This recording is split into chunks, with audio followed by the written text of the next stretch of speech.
Gentlemen, it is great to see you guys. You know, I was thinking about this when I came down to do this interview. I was thinking about the first time we did this so many years ago.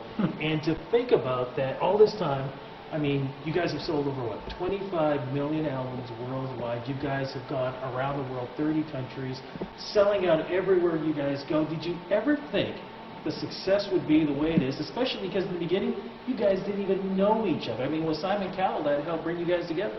Yeah, but absolutely nobody had expectations, anything like this. Not even Simon, I'm sure. I mean, it was an ambitious project. He invested a lot in it. He found us. I think we all got lucky that it happened to be the four of us, because we've been able to carry it off for so long, and hopefully for much longer. But no, it's beyond anybody's expectations, and we've just been having a great ride for almost 10 years now. Why do you think this worked? What was it about everybody here that made everything come together the way it did? I think it's because we are from 4 different countries, and then having this kind of gentleman, all classic gentleman look, and then putting this music together like kind of well, we never knew how to call it, but it's like a mix of pop opera or whatever you want to call it. So I think it's really something special, and an interpretation of us four put it together. It's just be something unique. I gotta ask you, are you married yet? No, I'm divorced. Divorced? Yeah. You're never planning on getting married again, are you? Well, I was really close to do it again. That was 3 years ago, and I didn't, and I ran away. So I'm still available, girls. No, the reason I asked is I remember last time we were talking, and you were talking about what was it, the biggest underwear that was ever thrown over to you. Talk about that one again. It was a huge underwear, but I didn't got married to her, so I'm still available. Just that. You guys have had so many unique performances. I think one of the most special that we've seen was, of course, of Barbra Streisand. That's right. That was just kind of an amazing memory, you know, going into sharing the stage with her and singing, you know, duets with her and singing our own songs as well. That was giving us a chance that was incredible. You know, it's like singing with Tony Bennett and etc. This kind of generation. And I think, you know, when you see her delivering every night a performance, it's never the same. And that's what I find incredible. There's no one like that I find out there that is just as talented as Barbra. And she's just been the kindest person to us. When you have this kind of success and you're thinking about, well, it's time for a new album, do you think about the past when you're deciding to work on something new? I think there's an element of that goes on because, as we said before, it was a great experiment 10 years ago where we were just kind of foraging our way, trying to figure out whose voices work with what, and when, and how, and how to share it, how to stack it. And so we've tried many times to kind of veer away from that, try and reinvent Il Divo, but every time we've done so, it just doesn't sound right, it doesn't feel right. So we are, you know, we're continually investigating new repertoire, because when we find new repertoire, this is when the different colors show up in our voices. When we hear and feel the different types of music. For example, the music theater has brought out loads of new colors that weren't there when we were singing just the strict pop songs. It just kind of evokes something from us, and so this is what we do. We try and find the different repertoire that will bring out the new colors, and that gives us a new configuration to put it all together. And that, of course, is what we're talking about with A Musical Affair. What was the decision in picking these songs? Because you guys have some great classics, and of course you guys are doing it Il Divo way. Yeah, I mean, the thought was that we would limit us to that direction of music theatre, but obviously that repertoire is so broad and so rich. We wanted as well have kind of a cross-section through all the different ages.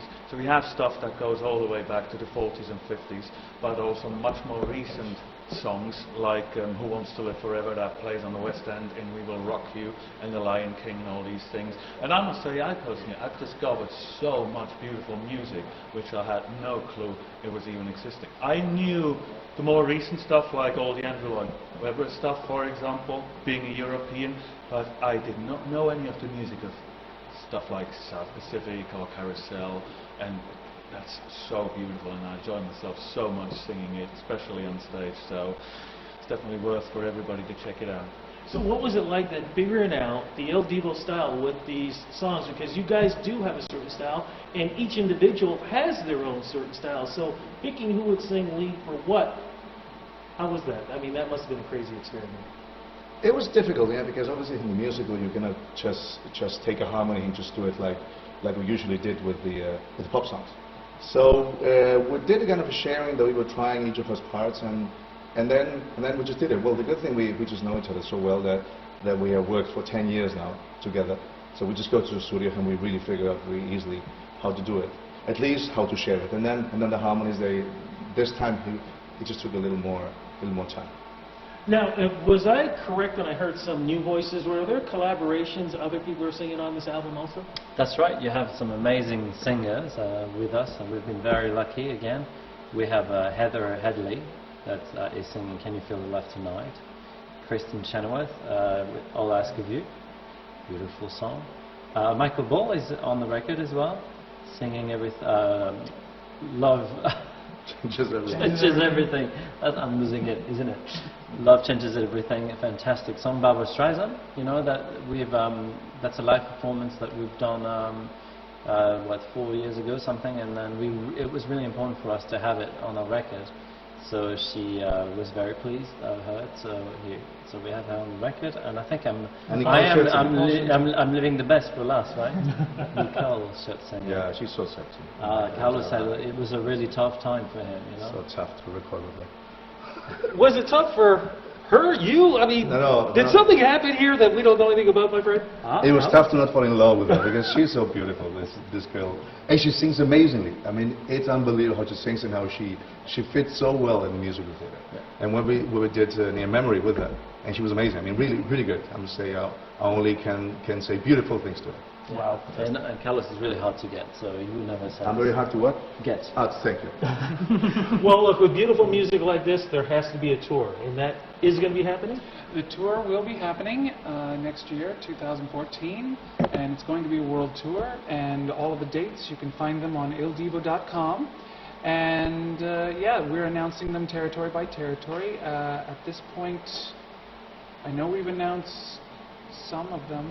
Yeah, I do believe Toronto. I don't check. No, that's okay. I do believe Toronto is going to be May 21st. That's right. Correct. That's May it. 21st, yes. So what kind of show is it going to be like? It's basically going to be the show that we did on Broadway, the 6 dates that we played there last week. And